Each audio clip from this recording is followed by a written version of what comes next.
আমরা এবার সূত্রের কার্ডের তৃতীয় অধ্যায় নিয়ে কথা বলছি। দেখো তো তৃতীয় অধ্যায় কিন্তু আমাদের প্রচুর গাণিতিক সমস্যা আছে। আমরা সেই সমস্যার সূত্রগুলো নিয়ে কথা বলবো, সূত্রগুলোর ইউজেস জানবো এবং এই এই এই যে তোমাদের এই কার্ডের এই অংশটুকু তোমাকে সিকিউতে হেল্প করবে। আমি কিন্তু বলে দিচ্ছি যে আমাদের কোন অংশটুকু কোথায় হেল্প করবে। আমাদের এই অংশটুকু আমাদেরকে সিকিউতে হেল্প করবে। এবার আসো সূত্রগুলো কি কি। 1 নম্বর সূত্র দেখো, বলতেছে যে ইলেকট্রনের কৌণিক ভরবেগ সূত্র হচ্ছে mvr=nh/2π। এখানে n বলতে বোঝানো হচ্ছে কক্ষপথের সংখ্যা, h বলতে বোঝানো হচ্ছে প্লাঙ্ক ধ্রুবক এবং আমরা আরও একটা কলাম রেখেছি যেখানে SI একক এবং মান, যদি কোনো ফিক্সড ভ্যালু থাকে সেই মানটা আমরা বসিয়ে দিচ্ছি। সো কক্ষপথের সংখ্যার কোনো একক বা মান নাই, কোনো ফিক্সড কোনো মান নাই, কিন্তু প্লাঙ্ক ধ্রুবকের একটা মান আছে 6.626 × 10⁻⁻34। এটার ইউনিটে কি হচ্ছে মিটার স্কোয়ার কেজি/সেকেন্ড, অথবা তোমরা চাইলে এটাকে জুল সেকেন্ডও বলতে পারো। গেল এটা। নেক্সট দেখো, কক্ষপথে ইলেকট্রনের গতিবেগ ও কক্ষপথের ব্যাসার্ধ নির্ণয়, মানে সূত্র সেম, এটা হচ্ছে 2 নম্বর সূত্র, বাট কৌণিক ভরবেগ বললে আমরা তখন mvr-কে একত্রিত করে রাখতাম, আর কক্ষপথের ব্যাসার্ধ এবং বেগ বলে চাইলে আমরা এটাকে আরো ভাঙতে পারবো। লাইক যদি আমরা এখান থেকে v বের করতে যাই তখন v এর নতুন ফর্মুলা হবে v=nh/2π। m এবং r v এর সাথে গুণ আকারে আছে, এই পাশে এসে v এর সাথে তারা কি হয়ে গেল, ডিভাইড হয়ে গেল, v= এরকম। আবার r এর পরিবর্তে চাইলে সেম জিনিসগুলো লেখা যেতে পারে। তো এখানে m দ্বারা বোঝানো হচ্ছে ইলেকট্রনের ভর, যেটার মান কত 9.11 × 10⁻31 কেজি। r দ্বারা বোঝানো হচ্ছে কক্ষপথের ব্যাসার্ধ, যার এককটা হচ্ছে মিটার, আর v দ্বারা বোঝানো হচ্ছে কক্ষপথে ইলেকট্রনের গতিবেগ, যার এককটা হচ্ছে মিটার/সেকেন্ড। সো এখান থেকে আমরা মূলত এই m এর মান, v এর মান, r এর মান, আর n হচ্ছে কক্ষপথের সংখ্যা, h হচ্ছে প্লাঙ্ক ধ্রুবক। অর্থাৎ তোমার সমস্ত দেখো মোট যে 5টা item m, v, r, n, h আর পাই তো ফিক্সড, পাইয়ের ভ্যালু নিয়ে নাও কথা বলি, তাহলে mvr এবং nh এখান থেকে আসো, কক্ষপথের সংখ্যা, প্লাঙ্ক ধ্রুবক, ইলেকট্রনের ভর, কক্ষপথের ব্যাসার্ধ, কক্ষপথে ইলেকট্রনের গতিবেগ। এর মধ্যে আবার দুইটা ভ্যালু ফিক্সড, একটা হচ্ছে প্লাঙ্ক ধ্রুবক ফিক্সড, আর একটা হচ্ছে ইলেকট্রনের ভর ফিক্সড, সেকেন্ড সূত্রের জন্য। আমরা আশা করি মনে হয় এইটুকু বুঝতে পেরেছি। আমরা যাচ্ছি এর পরবর্তী অংশ। দেখো কি বলতেছে, নিউক্লিয়াসের ভর বা একটি পরমাণুর ভর। নিউক্লিয়াসের ভর বা একটি পরমাণুর ভর ইজিকাস টু কি, প্রোটন সংখ্যা ইন্টু একটি প্রোটনের ভর প্লাস নিউটন সংখ্যা ইন্টু একটি নিউটনের ভর। এটা হচ্ছে সূত্র। নিউক্লিয়াসের ভরের সূত্র এটা ব্যবহার করতে পারো, অথবা একটি পরমাণুর ভরের বেলায় আমরা এটা ব্যবহার করতে পারি।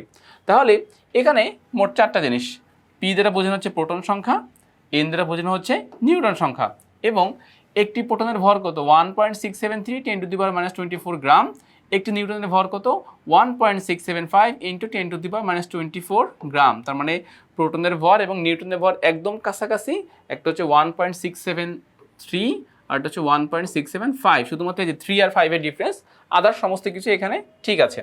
আচ্ছা, এরপরে যাচ্ছি আমরা, দেখো শোষিত বা বিকিরিত শক্তির পরিমাণ। এটা হচ্ছে আমরা জানি যে বোর মডেল অনুসারে ইলেকট্রন চাইলে শক্তি শোষণ করে উপরে শক্তি স্তরে চলে যেতে পারে, অথবা শক্তি বিকিরণ করে নিচে শক্তি স্তরে চলে আসতে পারে। তাহলে এই যে শোষিত শক্তি বা বিকিরিত শক্তি কতটুকু হবে, এইটা এখন আমরা এখান থেকে জানছি। দেখো তাহলে শোষিত বা বিকিরিত শক্তির পরিমাণ ∆E = কি পাচ্ছি, hc/λ। আচ্ছা, তো তাহলে এখানে c দ্বারা বোঝানো হচ্ছে আলোর বেগ, সি দ্বারা আমরা এখানে আলোর বেগ বুঝতেছি, এবং এটা ফিক্সড ভ্যালু কত 3 × 10⁸ মিটার/সেকেন্ড। ল্যামডা দ্বারা বোঝানো হচ্ছে তরঙ্গ দৈর্ঘ্য, যার এককটা হচ্ছে কত মিটার, আর ∆E দ্বারা বোঝানো হচ্ছে দুইটি কক্ষপথের শক্তির পার্থক্য, এটার একক হচ্ছে জুল। আর এইচ এর মান তো অলরেডি আমরা আগেই চিনছি, প্লাঙ্ক ধ্রুবক, উপরে কিন্তু আমরা এটা অলরেডি বলে আসছি যে এইচ দ্বারা বোঝানো হচ্ছে কি, এইচ দ্বারা বোঝানো হচ্ছে প্লাঙ্ক ধ্রুবক, যেটা 6.626 10⁻34 এরকম একটা ভ্যালু ছিল আর কি। তো আমরা এইখান থেকে কিন্তু সমস্ত সি এর মান, আমরা সি এর পরিচয় জানতে পারলাম, ল্যামডা জানতে পারলাম, ∆E জানতে পারলাম, এইচ জানতে পারলাম, আমরা সমস্ত ইনফরমেশন এখান থেকে পেয়ে গেছি। এখন এগুলো থেকে আসলে ম্যাথ সলভ করলেই আমাদের অ্যান্সারটা প্রপারলি হয়ে যাবে।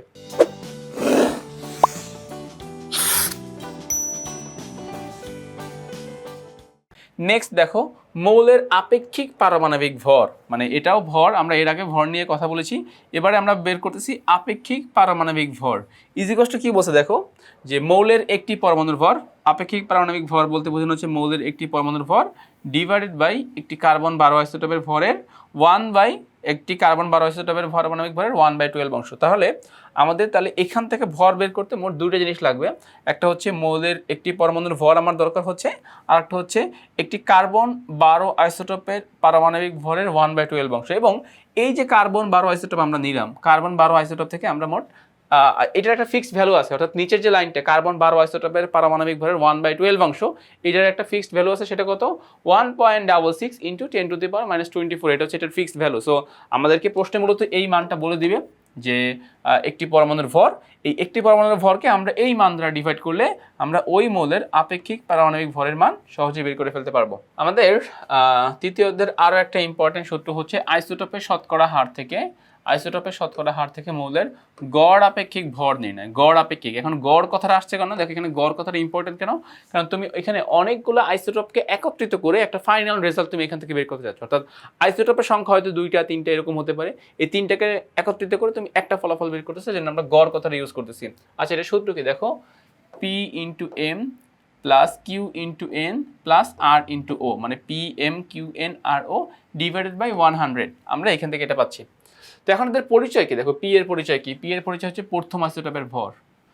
M এর পরিচয় কি, M এর পরিচয় হচ্ছে প্রথম আইসোটোপের শতকরা পরিমাণ। অর্থাৎ আইসোটোপের ক্ষেত্রে ভর এবং শতকরা পরিমাণ এই দুটো জিনিস পরিবর্তিত হতে পারে, তাহলে ভর এবং শতকরা পরিমাণ আমরা প্রথমটা থেকে পাচ্ছি। Q এর পরিচয় কি, দ্বিতীয় আইসোটোপের ভর।